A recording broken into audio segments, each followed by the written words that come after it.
Okay, how's everybody doing this evening? Of course, my name is Kent. The channel is EOS San Diego, and I'm going live as we speak. I have the comments turned on, so if you want to leave a comment, I'll be able to read the comments this time. Sometimes I don't read comments on these live streams, but tonight, if you have a comment, I'd be happy to hear what you have to say.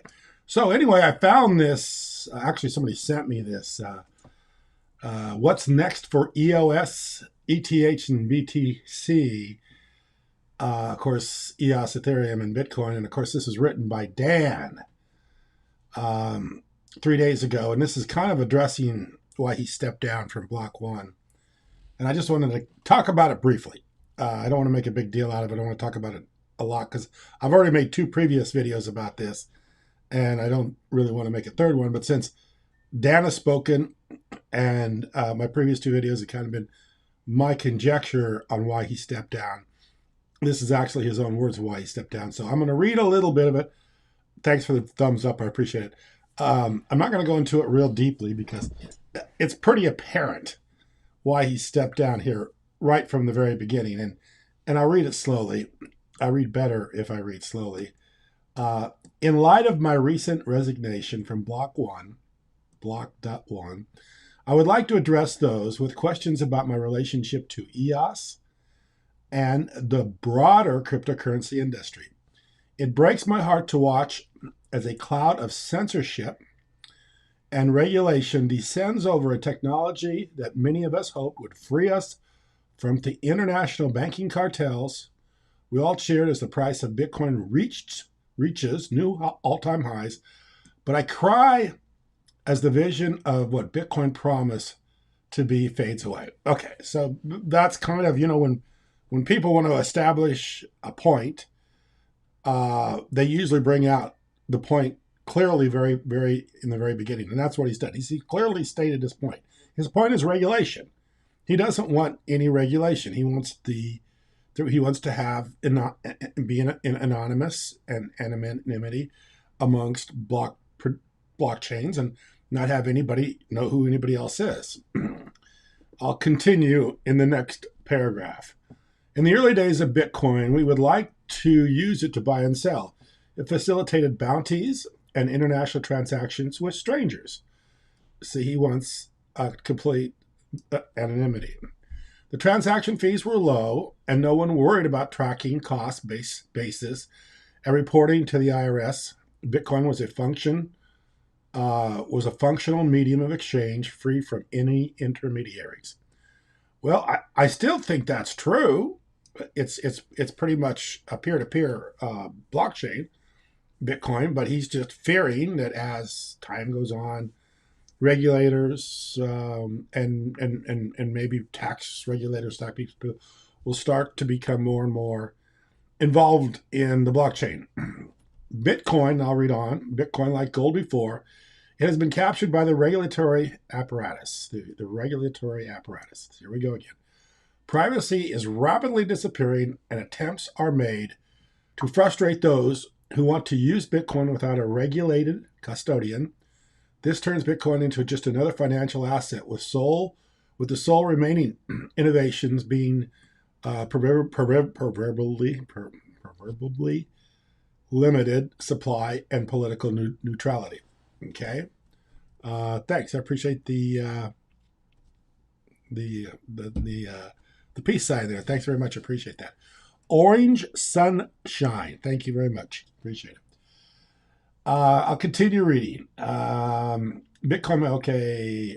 Where did I stop? Okay. I'll just continue right here. EOS.io is a toolkit that enables both public and private blockchains discussions on the relative decentralization of EOS versus Bitcoin versus Ethereum are moot in a world where all 3 blockchains are falling victim to the same regulatory framework. Thanks, I appreciate it.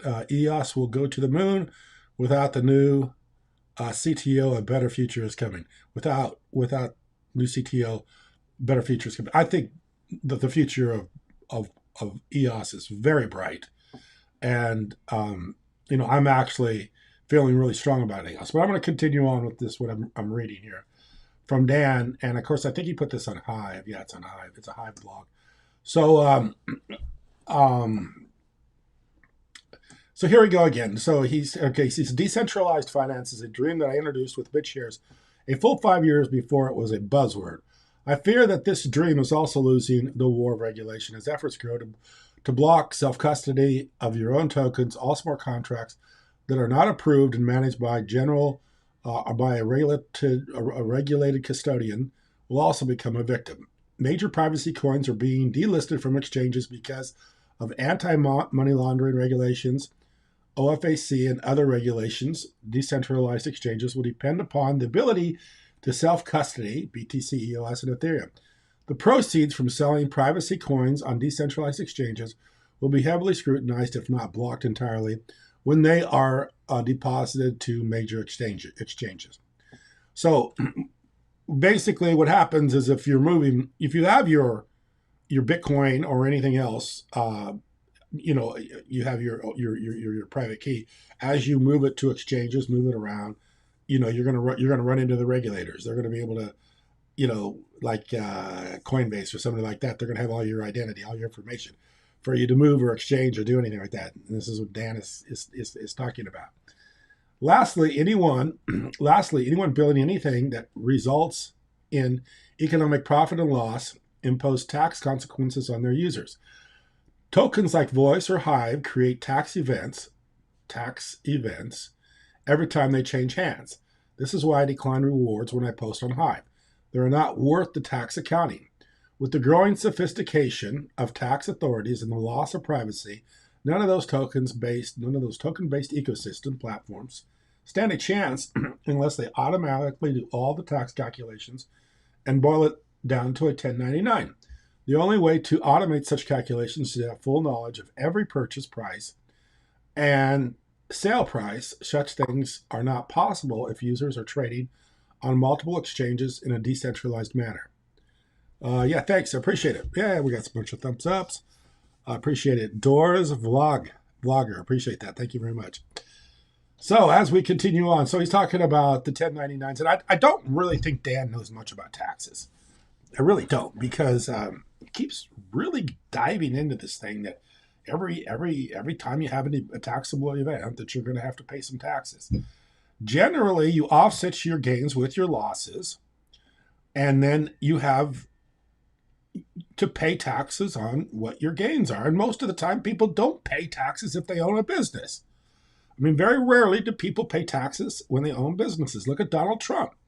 He owned a business for businesses and supposedly had lots of money, never released a tax return. And when he did release a tax return, it literally showed that he paid no taxes.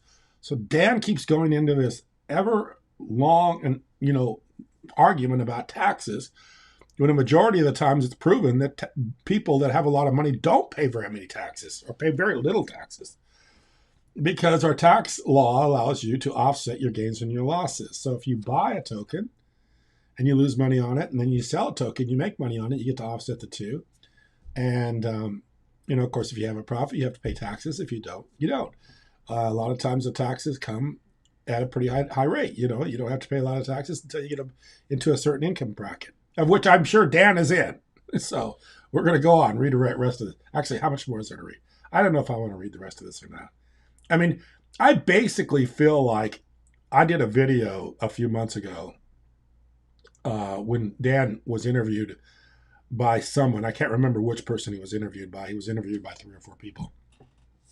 He said this exact same stuff about the taxes and how he was starting to feel Voice was not doable because of the fact that you earn rewards, and if you earn rewards, you're going to get taxed on them, or in tokens, you're going to get taxed on them. And he was already going down this road a few months ago. So this is just basically him going down this road that he's going down. Let me see if I want to read any of this. He basically says there's no difference between EOS, Ethereum, and Bitcoin, because they're all going to be the decentralizing issue is going to be. How you doing, Floyd? Floyd Edwards, how you doing? Nice to see you. Like the car, man. If I could see a bigger thumbnail, it looks like it's a Roadster, huh? So the more that Yeah, I mean, he was talking during that interview. Of course, I was listening for information about voice or information about EOS, and of course, all I could talk about was the taxes. And I spent a little bit of my life working in the tax area. I actually sat for the CPA here in California. Went back after I graduated from college and picked up all the required courses to become an accountant. Uh, the 201, 202 intermediate accounting classes, beginning, intermediate, advanced. Took all the tax classes.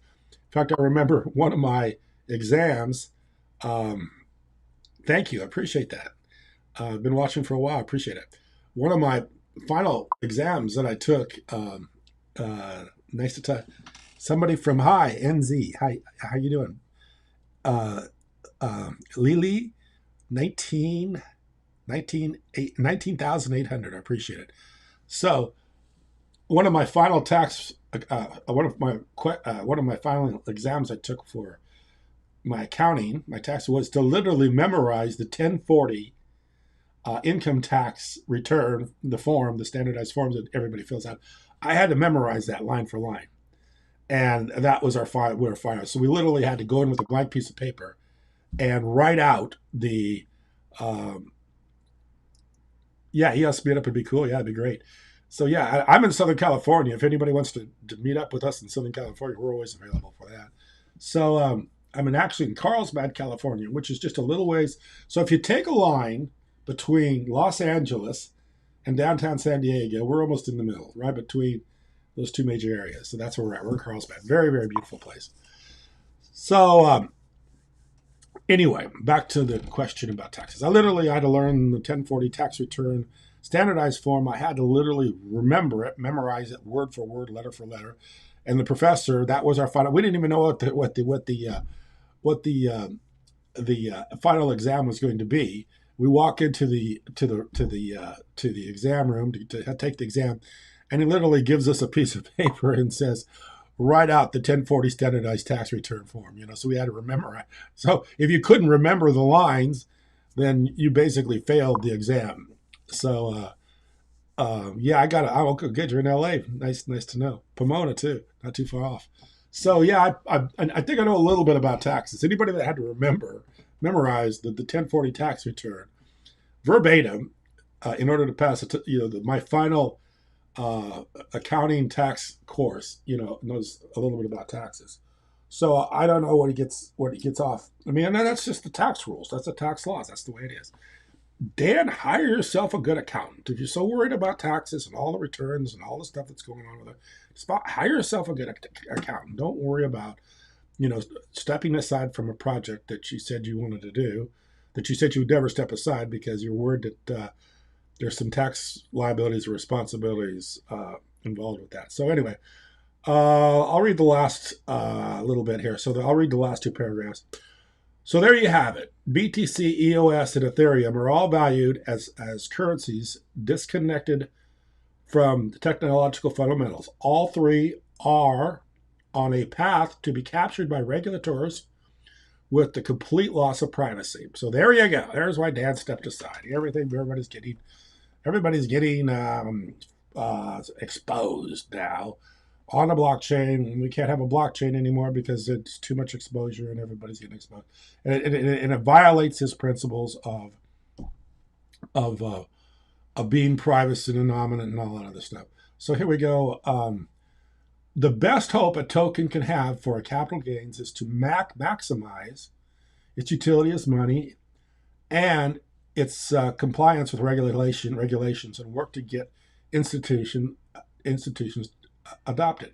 I believe that's the staking pool model will make EOS a better currency, and the KYC account with regulator approved smart contract trading, regulators approved assets may be the only way forward if massive capital gains are the goal.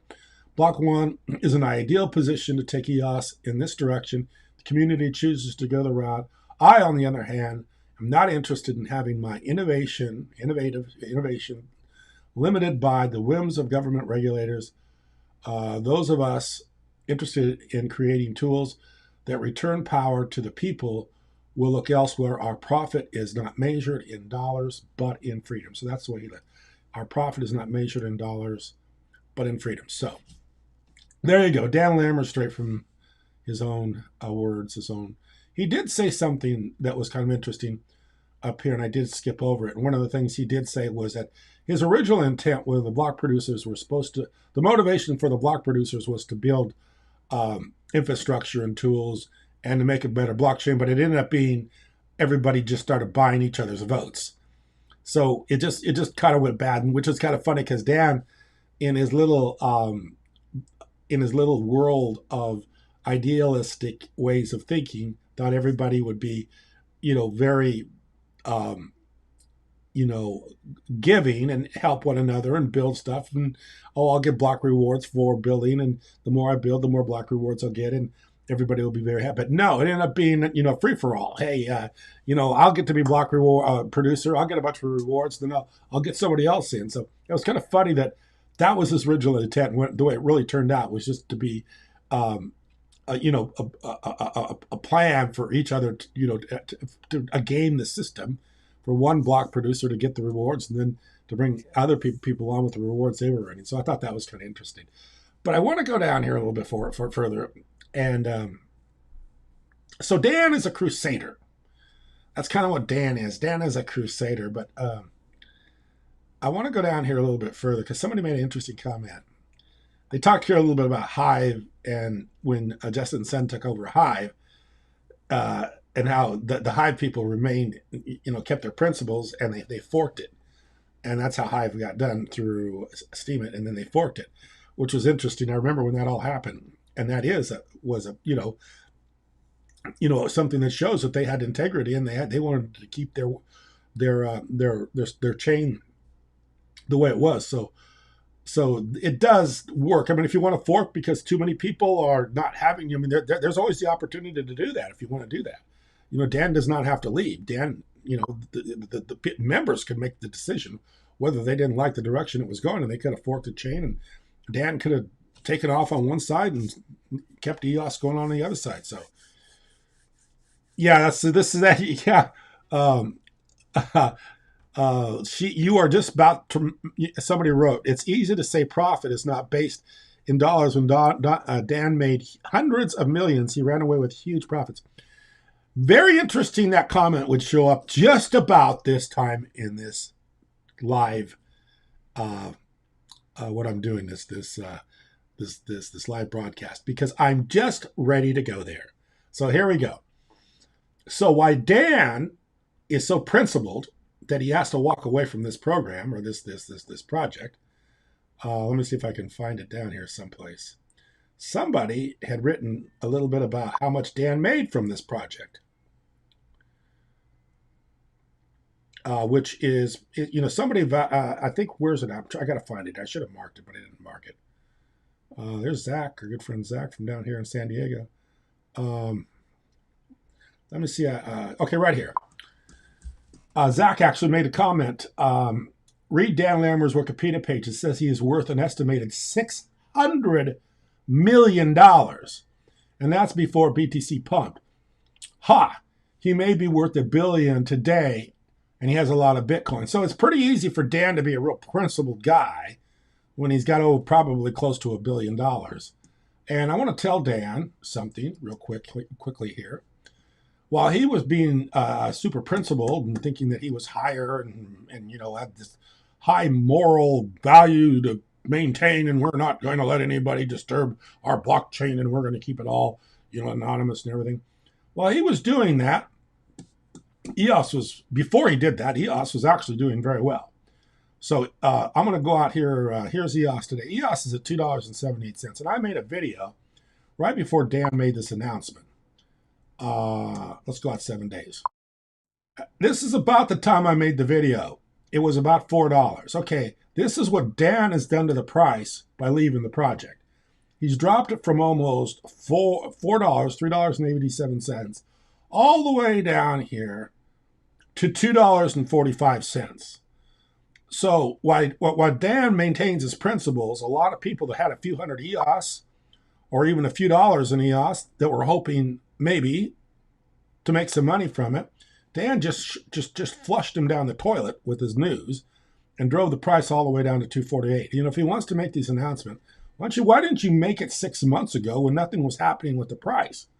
And Bitcoin was $3,000 and nothing was going on. Why don't you leave the project then? Why do you leave the project now when we're hitting almost $4 and Bitcoin is setting at what, 37,000, 36,000, something like that?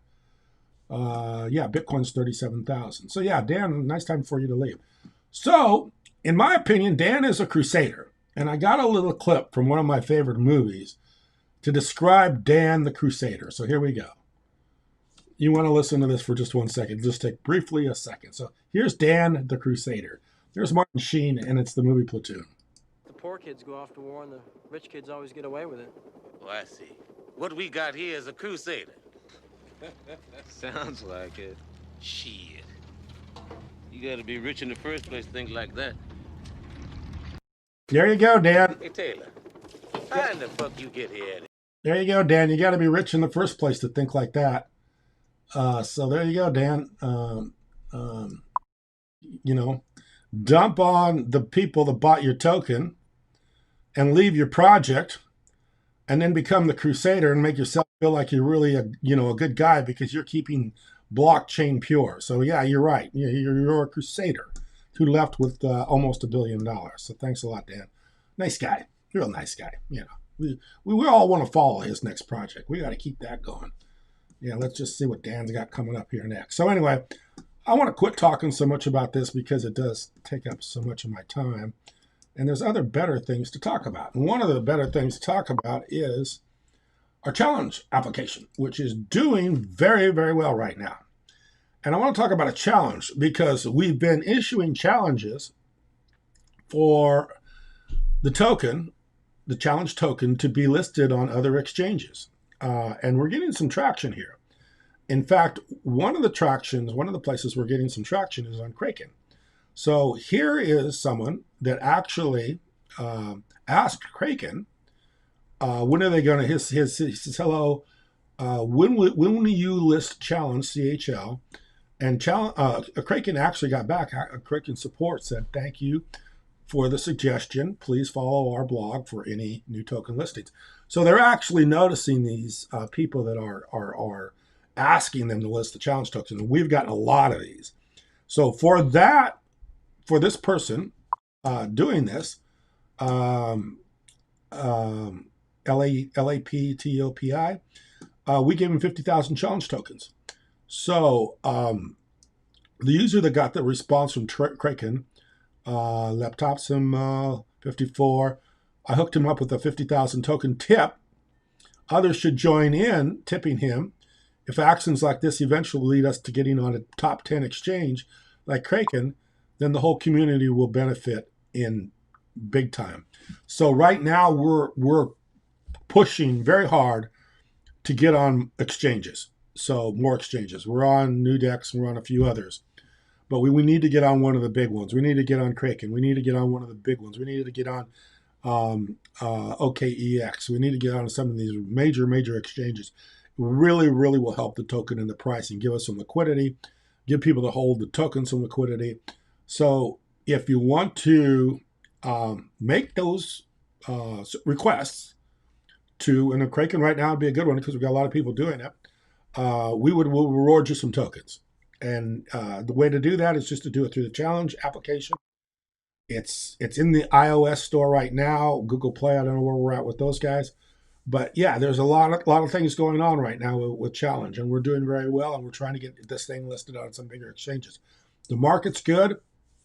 A lot of exchanges are starting to delist tokens, some of them because they're fearing that maybe they could be called securities. And of course, if there are securities running on their exchange, that could cause an issue. So there's some exchanges that are starting to look for more tokens to hold or trade in. And of course, the more product you offer, the more availability you offer, the more the exchange gets traffic. And of course, we're a token with an actual application running. So we're not a white paper token. We're a token that is in existence, that has a real features. We have the geolocation, we have the task challenge that you can do. We have the spinning wheel. We have a lot of things going on, and we put a lot of time and effort, and it works really well. And we haven't had any problems here recently with any kind of bugs. I mean, we're doing very, very well. We run smart contracts, and everything's working really, really well. So if you're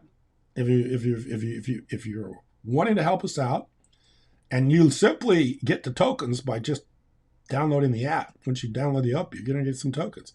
If you make a challenge like this person did, we'll pay you, like he is 50,000 tokens. How that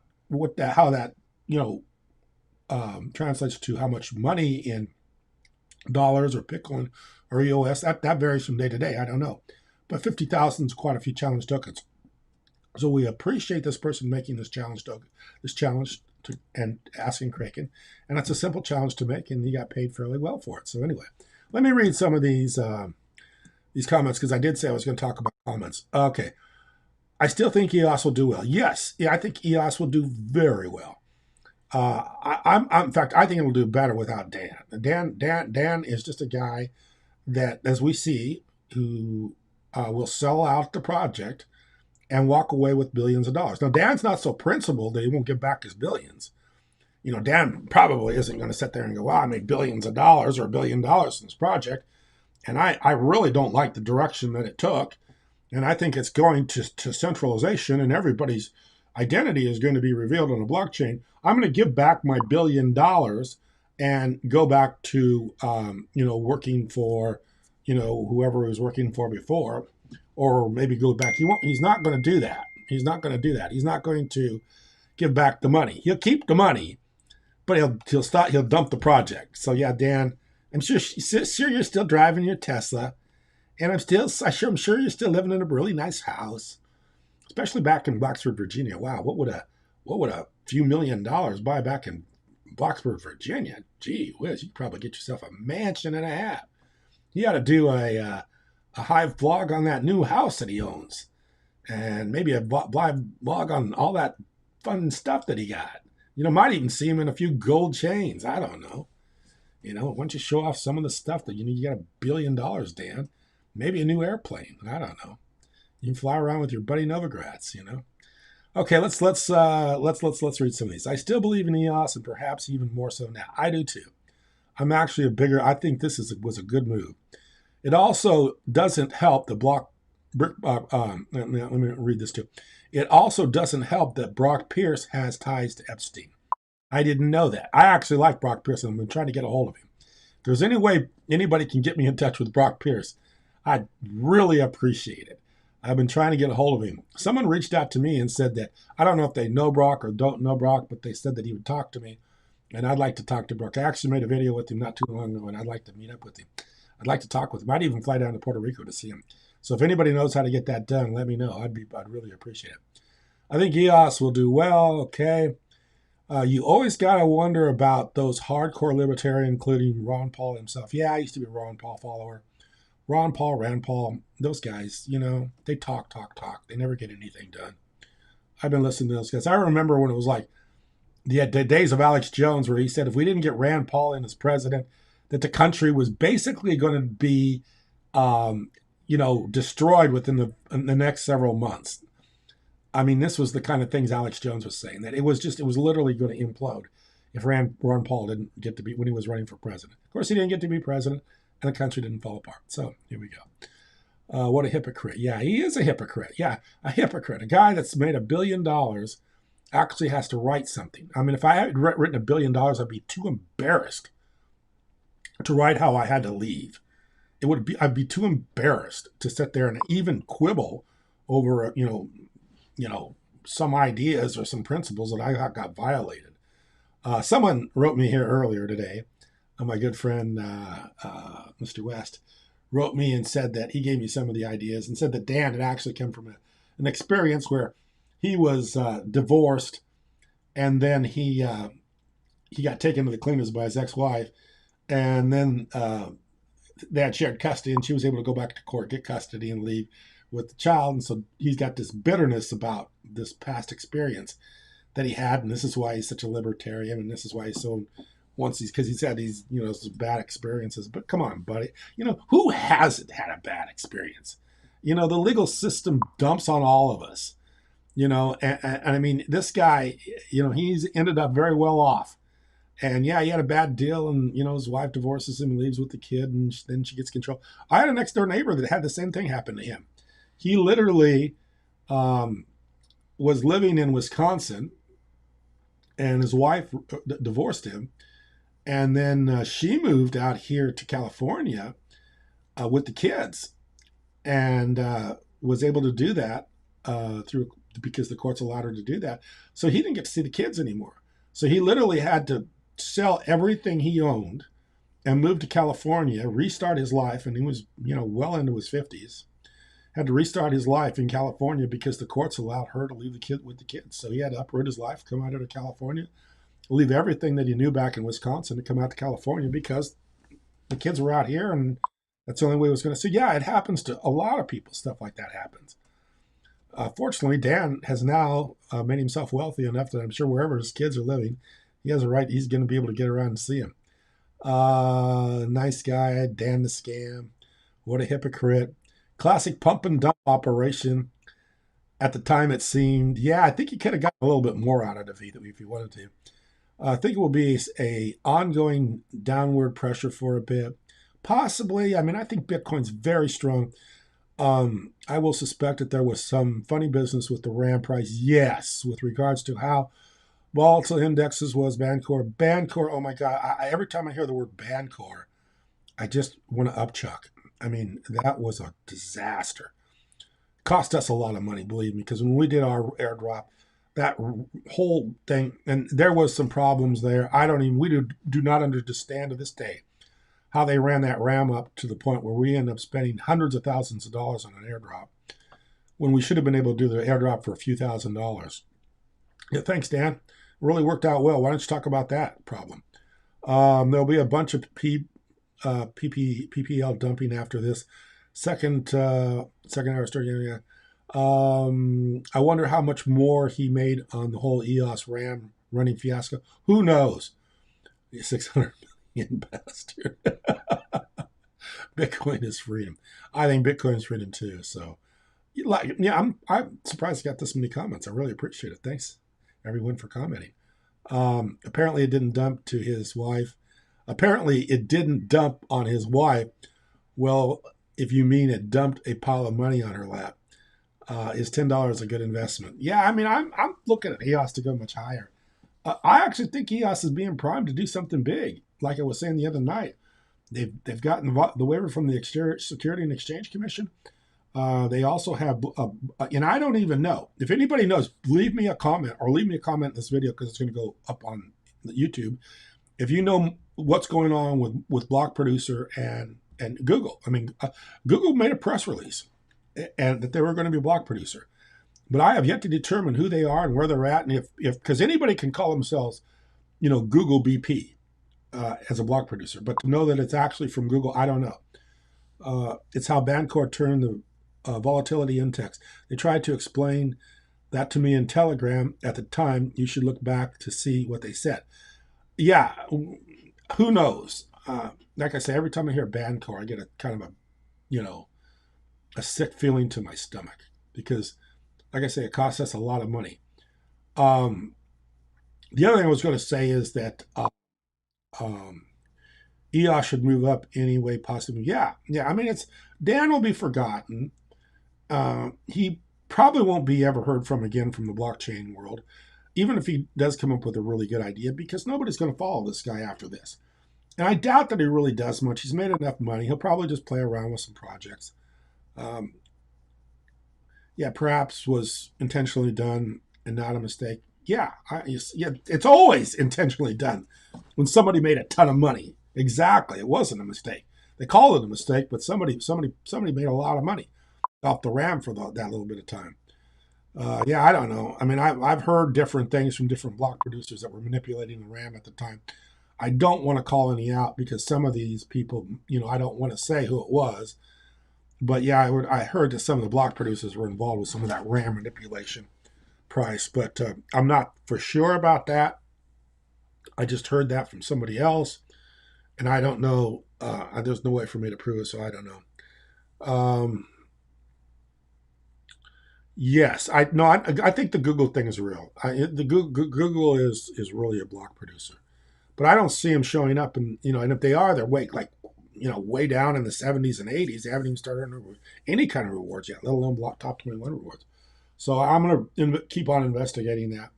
In the meantime, stay with Bitcoin. Bitcoin is going to keep going up higher, and Bitcoin is 100 times in such a short period of time, almost on a yeah. It was crazy. It was one day. The RAM literally went up in one day. We were sitting there, and we had enough money to do an airdrop, and then the next moment we didn't have enough money to do an airdrop. In fact, I think somebody, I don't know if he still watches my videos or not, they actually had to spot us some of the resources for the CPU.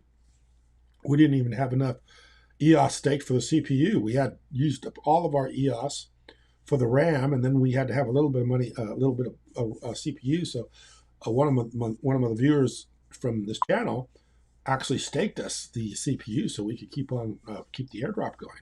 And then we airdropped to block one. We actually airdropped um, 200 million tokens to block one. We have since rescinded those, but yeah, we did everything we could to try to build up block one and EOS and do everything we could to be good good team players and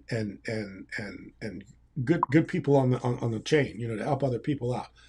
We try to do everything we could, and then when I asked Dan to come on channel, he wouldn't even do that. So yeah, there's a lot of good things. Yeah, have you read the Vice Post? No, I haven't done that. Please send me a link. So if there's anything here that should I convert my EOS into ADA? I'm not sure what ADA is. If you want to let me know, I'll let you know. I think I you know I will tell you what I hold. I hold Bitcoin mainly. I hold EOS, and of course, I hold EOS because we have a project on EOS. We've got to continue to fund it. Um, and I think that if I can come up with some money, I probably will buy a little bit more EOS. But I've always said the primary coin to hold will be Bitcoin. Do you need any extra hands with any of your current applications? Sure. Yeah, I mean, I'll put a link to our Telegram. Yeah, anybody wants to help out, let us know. Cardano, yeah, We'd like to talk to Charles. Uh, we love Cardano. Um, yeah, I mean, I like Cardano. I like Charles. I mean, I've listened to him quite a bit. Uh, um, he's up. They haven't gotten running yet, but we'll see what happens. Um, we'll see what happens. Gigabyte. I don't know what Gigabyte is. Uh, Cardano. Oh, Cardano. Yeah. Yeah. I mean, yeah. There's a lot of people talking about Cardano here. Yeah. I mean, and we're thinking about moving over to some other blockchains too. I mean, I don't know exactly what we're going to end up doing, but we're going to do something. Should I convert my EOS to Cardano? I don't know. I'm like I say, my if I were converting to anything, I'd probably be converting to Bitcoin. And then if I felt like I had too much Bitcoin, I probably would get an EOS. After that, I don't know. I don't know. I mean, I think EOS has been beaten up here recently with Dan leaving. And that's why I think EOS is probably a good play. And that's why I wouldn't be selling. Because the price just dropped $1 because Dan left. And that's not a good reason for it to drop $1 because of Dan leaving. So yeah, it's a little bit like what happened to Bitcoin when we had the pandemic. When Bitcoin was up around 10,000 and then it drops down to 2 or 3,000 or 3,000, 4,000 because we had COVID-19. You knew that COVID-19 would eventually work its way through and that Bitcoin would come back. Well, look, now it's at almost 40,000 or it's been over 40,000. So yeah, or ETH. Yeah, I mean Ethereum. I've owned Ethereum too. I don't know. I don't know. I have a little bit of Ethereum right now.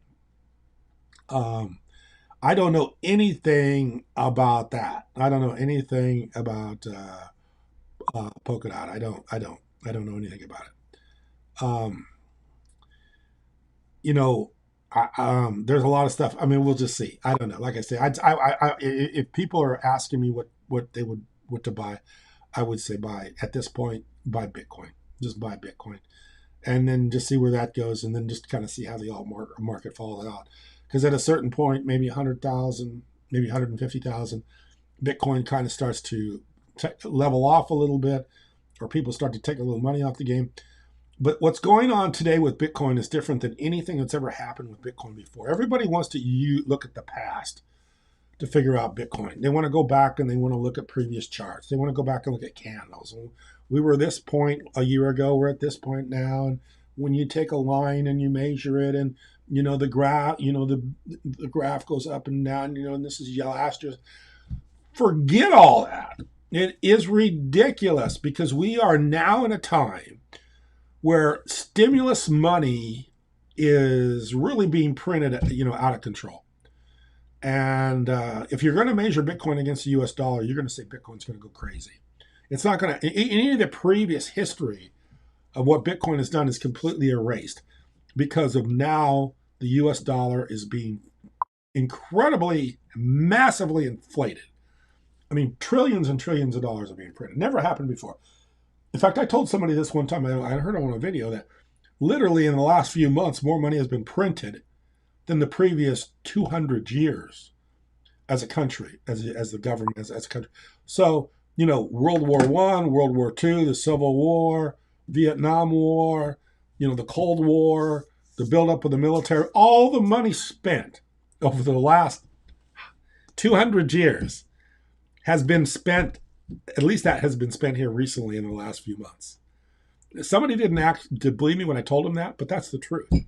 So now you're telling me you're going to go back and look at some previous history on Bitcoin and tell me Bitcoin can't go to 100,000 or 200,000 or 300,000? When you have, more money spent in the last few months than been spent in the previous 200 years as a country, it does, forget that. Buy some Bitcoin. Buy Bitcoin, buy Bitcoin, buy Bitcoin. That's all I can tell you. Buy it. If you feel like you got enough Bitcoin, then buy something else. EOS, I think, isn't a bad idea right now. Dan leaving isn't a big deal. It's not going to crush the project. We're running on a project and nothing's changed. The day Dan resigned from the project, our application didn't stop working. The day Dan resigned from the project, our application worked as well as it ever did. We didn't miss Dan. We're not sitting here going, oh my God, what are we going to do? Dan's gone. He can't fix something. There are plenty of people to fix it. There's plenty of people. The only thing Dan was doing was coming up with crazy ideas, and diverting attention to places that should never have gone, going off in never, dreamland, in fictional, Playboy Playland where he had some utopian idea of how the thing should work. And when that didn't happen, then I'm gone. I'm out of here. I'm finished. But the basic structure of the app of the blockchain is still good, and it still works, and it still has a lot of things going for it. So yeah, lots of good stuff going on with EOS. Don't dump EOS because Dan Larimer left. Don't dump EOS because you're thinking that there's dark days ahead. I mean that's not true. There's bright days ahead.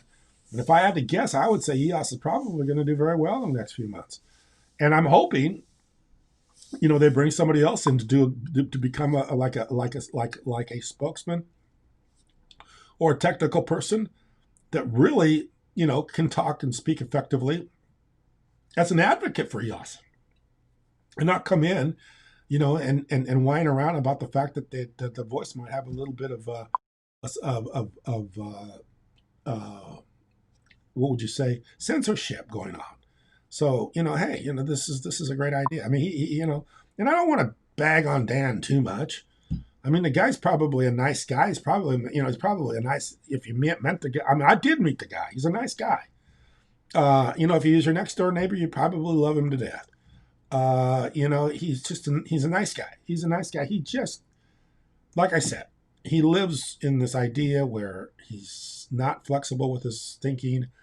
And he's very utopian thinking. He wants things a certain way. And if that's because of the previous experiences he's had in life, well, that's just sometimes stuff you have to let go of. I mean, we've all had some bad things happen to us. We've all had some, messy things happen in our lives, me included. Have had messy things happen in my life. You just got to get through them and get over them and move on. So anyway, I'm going to sign off now because I probably, sound a little bit going. I don't know.